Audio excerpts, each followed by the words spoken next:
2019 study, over 400 participants were enlisted to learn a mysterious, invented language. Individuals were asked about 3 pairs of runes. For example, which of these 2 characters represents an animal? Then, after a brief break, they were asked about the same rune pairs, with questions flipped. As in, which of these 2 runes represents a non-living object? But this game had a secret. The subjects' answers in round 1 determined the runes' meanings in round 2. In the first round, participants either had all their answers marked as correct no matter what, or they were forced to fail every question. This meant that at the break, every participant had the same amount of information, and in round 2, they were playing for real. But despite this even playing field, the successful participants from round 1 rose to the top of the ranks, while those cast as failures kept, well, failing.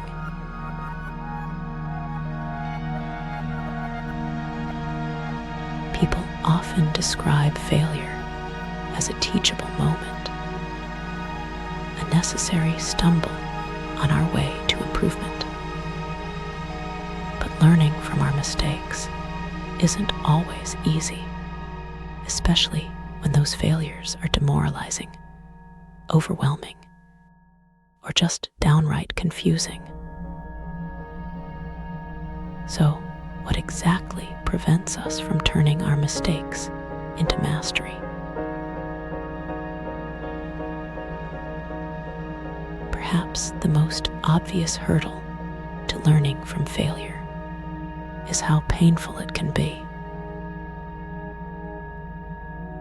People generally want to think of themselves as capable and competent, and experiencing failure threatens that self-image. In a survey following a replication of the rune study, participants in the failure group indicated much lower levels of self-confidence after participating. It's tempting to dismiss this pain as a temporary setback. But some studies have found that when people feel demoralized or incompetent, their brains often stop processing new information. This suggests that if a threat to your self-esteem is large enough, it can undermine your ability to learn. However, your tolerance for failure also depends on your relationship with the task at hand. In a study from 2011, researchers surveyed a group of American students enrolled in introductory and advanced French courses. These students completed a questionnaire asking what kind of teacher they preferred. One who emphasized their strengths and successes, or one who highlighted their mistakes and corrected their weaknesses. In general, responses showed that while beginner students sought positive reinforcement, advanced students were more eager for critical feedback. Researchers have theorized a handful of explanations for these results. Having just started out, beginners are still determining if they enjoy learning French and if they want to continue studying, so they might crave praise as a way to stay motivated. On the other hand, the advanced students are already invested, so they may want to improve their skills as efficiently as possible. The process of gaining expertise also comes with its fair share of failure, so the advanced students may have built a higher tolerance for making mistakes. But whether you're an expert or a novice, it's usually much more straightforward to learn from your successes than your failures. For example, imagine getting your grade back on an exam.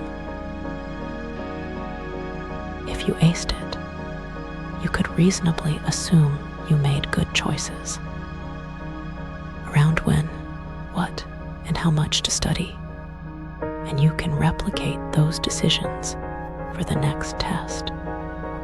But if you failed, it could be for any number of reasons. Maybe you didn't study enough. Maybe you studied the wrong information. Or maybe you did everything right,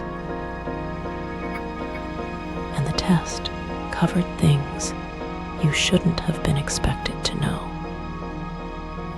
In cases like this, it's unclear exactly what went wrong, making it difficult to learn how to improve. Wanting to learn from our failures is completely natural, and there's a lot to gain by being resilient and cultivating a growth mindset. But fixating on your failures can make it easy to forget all your successes. And building on what you're doing right can be more effective than focusing on what you did wrong.